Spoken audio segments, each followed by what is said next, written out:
আজ দুপুরে টক ঝাল মিষ্টির আমড়া পোস্ত রেসিপি নিয়ে চলে এলাম। এই দেখুন, তার জন্য আমি আমড়া কেটে ধুয়ে নিয়েছি। আমড়া, পোস্ত, বাতাসা, পাঁচফোড়ন নিয়ে নিয়েছি। এবার কড়াই তেল দিয়ে পাঁচফোড়নটা দিয়ে আমড়াগুলো একটু ভেজে নিলাম। আমড়াগুলো একটু লাল লাল করে ভাজা হয়ে গেলে ওতে এবার হলুদ গুঁড়ো আর নুন দিয়ে দেবো।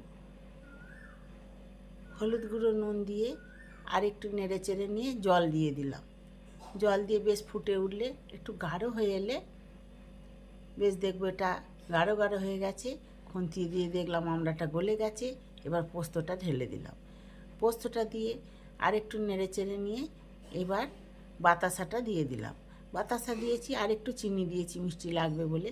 আপনারা চিনি দিয়েও করতে পারেন, আমি বাতাসা দিয়েছি।